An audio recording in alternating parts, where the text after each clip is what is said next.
Forgive me if I don't text while we do this. I just finished college recently. It was the best 12 years of my life. And no, I'm not a doctor. I'm just a really slow learner. I took a lot of shitty jobs while I was in school, and one of my favorites, /worst, /made me cry the most, was I took a job for a promotional company. And I occasionally had to dress up as, we call it coffee cup. And it was, we'll call it, dip your pastries. That was, dip your pastries hot coffee. I would wear one of these cups around all these different events. One time I was on a stage at a hip-hop concert. It was the first day I worked there. Even in actually, I think that day I was working my way up the ranks. I was only a bagel. And I noticed that I'm on the stage, and there's like multi-platinum artists over there. And all I'm concerned with is seeing my arm on the Jumbotron. So I was creeping over like this, and I could see the screen through the armhole. It was a sad moment. But it wasn't enough to turn me away. I kept doing the job, and eventually I became the coffee cup itself. And I got to go to another hip-hop concert. Apparently that's where they like coffee cups. And I came off stage, and I came face to cup with Busta Rhymes. And I didn't recognize him because he had gained some weight and cut off his hair. And he didn't recognize me because I was dressed like a fucking coffee cup. But I got interviewed once at a URI football game. This guy was bored, and he comes up to me and he said, "I got to shoot a piece." And my manager, he comes over and he says, "Yeah, he's got interviews. Just answer his questions." And I thought, well, what the fuck? I'm wearing a costume anyway. You can't get that worse. He asked me a question. He said, "So how do you become a coffee cup?" And my response to him was, "Well, you started the Dixie cup, and you worked your way up, and now I'm a great one." And what I was thinking was, you say no, and you should say yes. You say yes, and you should say no, and you fucking drink too much. And he said, "Well, what do your parents think about this?" And I said, "Well, the bean doesn't fall far from the vine." They're proud. And what I was thinking was, my mother would fucking cry if she saw me. But no, I don't believe in quitting anything. I kept with the job. And the worst day I ever had was I had to work at a Little League opening. And usually when there's a kid around and they're being little assholes, you use a little vigilante justice. I can't really see shit in this costume, so I have no problem just knocking the little fuckers over.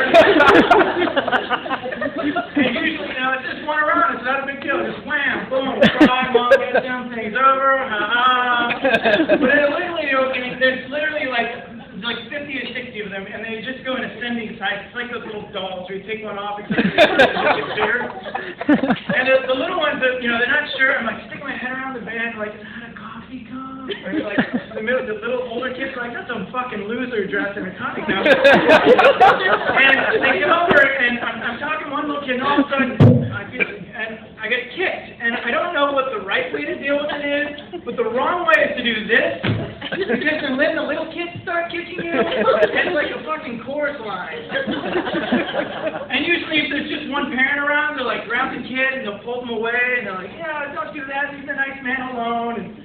But when there's around, it's a Little League, and so all these coaches are just these pissed off guys who feel like they're one junior high coach away from being in the big league. So they coach every game like it's 7 of the World Series.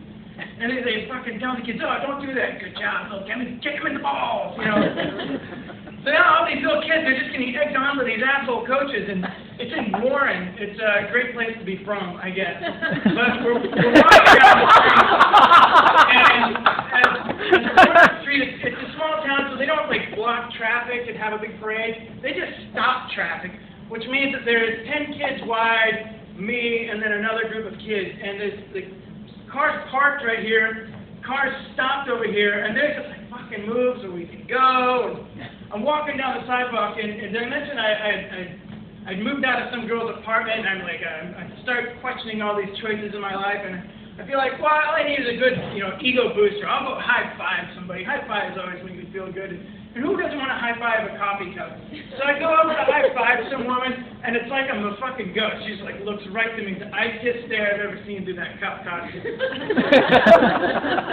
And so I thought, oh, well, this is bad. And I start really thinking about the decisions I've been making in my life. Why am I so lonely? Why am I 28 making $10 an hour? I'm like a stroke victim, just kind of dragging my feet along the road. And I started thinking, well, this just can't get any worse. And I was wrong. So I get down to the Little League field, and I figure I'll just hand out some fucking calendars, I'll shake some hands, we'll get out of here. And I'm coming around second base, and all the kids are getting announced, and it's really cute. And for the parents, I could give a shit. I get behind the second base, and this guy thinks it's funny. I guess it was, and I would have fired him, but he likes to line up his cup, and he punched me right in the nose. And that's when the sobbing became audible. And I went back over to my manager, and I convinced him finally to go get the truck. And I said, what happened? And this guy punched me, and he said, that's bullshit, let's go get him. And I'm like, yeah, let's go talk to him. So we go over there, and I start screaming at the guy, and you're like, good night, guys.